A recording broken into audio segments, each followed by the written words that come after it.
welcome to Cigars and Syndication. I'm Robbie. I'm here with Jay today. We're smoking the Ashton Symmetry. And, just as always, we're passionate about real estate and passionate about cigars. Today, we're going to talk about commercial loans and what it looks like for 2024. Hey, welcome everybody. My name is Junaid Noor, and welcome as usual. We love our cigars and we love our syndications. And Robbie, your voice sounds a lot better than last time when we had our podcast. The laryngitis is slowly going away and feeling much better. Thank you. I think the cigars are helping. They are. They are. A couple cigars a day knocks laryngitis right out. So, we want to talk about where are commercial loans going to go for 2024? And, talking to a lot of lenders, bankers, brokers, owners, the word recourse is coming back in the lexicon for these large commercial loans. So, I don't know if you know, but most of the large commercial loans, like multifamily loans that we are a part of, are non-recourse loans, which basically means that if everything goes bad, there's no personal guarantee on them, and nobody has to actually sell their homes and their cars to pay that loan back. Yeah, it's going to be really interesting. I think, with a little bit of positive news from the feds, hopefully it pumps a little life back into some of these projects that may have been put on hold. I think that the commercial loan is going to be a hot topic for the, maybe early summer. It might just awaken this whole market.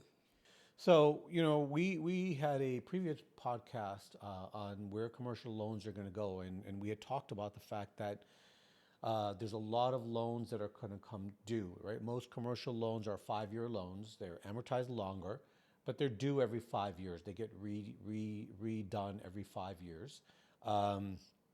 And loans that were at, 3 and 4%, that are coming up due, are now going to be at 8 and 9%. And we had talked about this, where a lot of the apartment deals that we had looked at, that other people were involved in, they were barely cash flowing at 3% interest.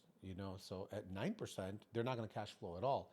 So now the banks are hit with this dilemma, right? What do? Do you just let the owner hand the keys back in? And now the bank is stuck with all these properties, like they were in 2008 with residential loans, residential properties, and the bank doesn't want that, right? They're not in the business of operating multifamily properties. So, it presents them with a dilemma. Yeah, and I think they are handling it a little differently. I think they are trying to renegotiate terms on a lot of these loans, and just like what you said, they don't want to get into the property management and asset management business. Yeah, so just because of the increase in interest rates, commercial loan volume decreased by about 75% between May of 2022 and May of 2023. And lenders are tightening loans that they're giving out to every asset class across the board: construction, multifamily, offices. Forget about it. Nobody wants to lend on offices right now. It'll be interesting to see what the lenders come up with. But I have some ideas as to what I think that they're going to be doing. What are those ideas, Jay? I'm most interested to know. So, knowing that lenders don't want to take possession of the properties, one of the things that some of the lenders are coming up with is the recourse loan, right? So, all right, we'll refinance this loan for you for the next 5 years, but you have to personally guarantee it. Now, here's the problem, right? Most commercial multifamily deals are structured so you have one general partner and you have limited partners. The general partner is usually going to be on the hook for that recourse loan. The limited partners are limited. By law, they're not going to have any liability. So the limited partners will be okay with it. Question becomes that, you have a 20, 30, 40, $50 million piece of property. What happens if the general partner doesn't qualify in order to sign a recourse note, right? They don't have the equity, they don't have the net worth, because that's a big deal when they look at recourse loans. Yeah, I mean that's going to hurt a lot of the deals. I mean that's you get into situations where the GP just doesn't have the resources to back a recourse loan. I mean they're going to have to get creative and do some new terms, maybe put some of this interest off until the end of the loan, until the sale of the property. But I guarantee you they're going to want some skin in the game.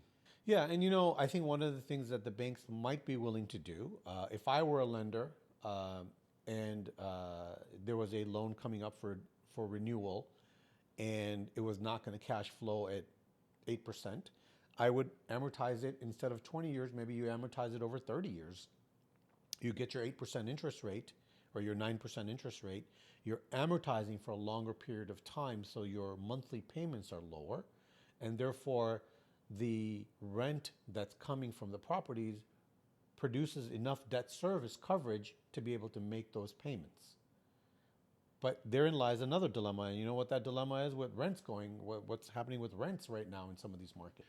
Yeah, there's some markets out there right now that have maybe over delivered some product, and they're in a situation where there might actually be rent reduction, and they're faced with higher interest rates, higher insurance cost, and now potential rent reduction because of an overdeveloped market. Yeah, I mean, Dallas, I believe, had 77,000 new units delivered last year, and only was able to absorb 10,000. So you have, roughly 67,000 units that are not being rented out. So those owners will start reducing rents, and that's going to be another problem with cash flow. You have higher interest rates, you have higher insurance rates, and you know that in the Gulf Coast over here, anywhere between Texas and Florida, insurance rates for commercial multifamily properties have gone up by about 50%, which really nobody thought that was going to happen. But with the increase in interest rates, increase in insurance rates, and rents going down, it's going to be anybody's guess what the banks are going to want to do with those properties. They're not going to be able to refinance them that easily. Yeah, and with all that being said, do you see in the future here, in the near future, in 2024, any time where the lenders reduce their requirements and loosen some of their requirements for these loans? Or do you think it stays pretty stringent? No, I think it's going to stay pretty stringent as far as lenders are going to be more, they're going to want higher debt service coverage ratios. I know that in the past, and as well, we looked at some of these properties in Houston, which were foreclosed on by Arbor Capital. Those properties had, a 1.05, 1.08 debt service coverage ratio, whereas normally banks would want 1.25. And so I think what the banks are going to do is first they're going to turn around and they're going to be like, okay, we want higher ratios. Interest rates are higher. So I think what's going to happen is that rather than the banks just foreclosing, they're going to try and work with as many of the owners as they possibly can. But it also might create a good market for people who have cash to come in and buy those out from the bank at a discount. With all this going on, and we've got politics coming into play this year. We might actually see a rate reduction in March. How do you think the lenders react? Whether that first reduction's in March or June. How's that going to impact some of these projects? If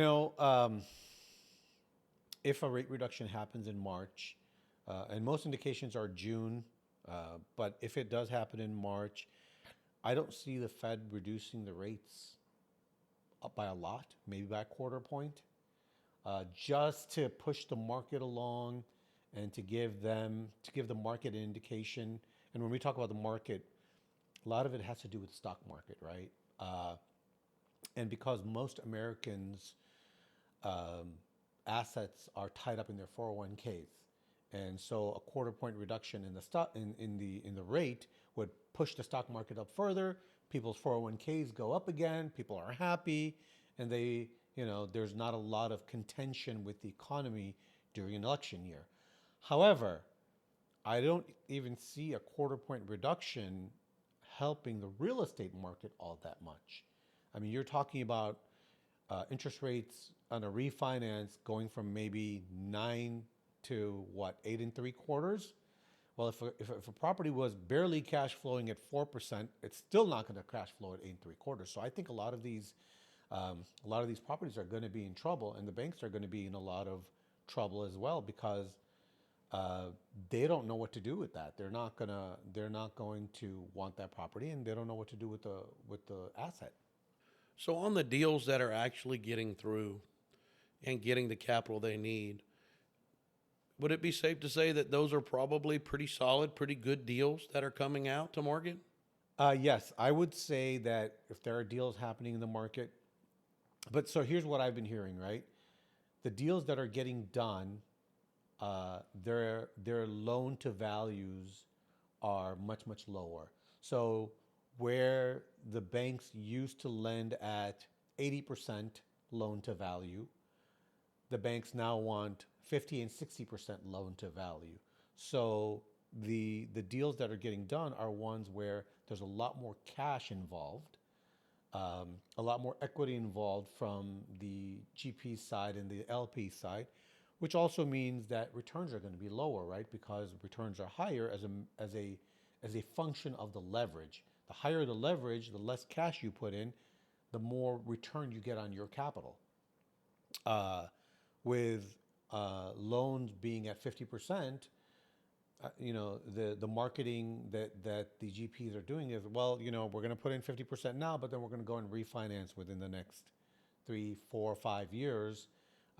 And this way we'll be able to refinance, cash out. Hopefully, interest rates are much lower, and rents have gone up a little bit more. 3 and 4% a year is what the underwriting should be.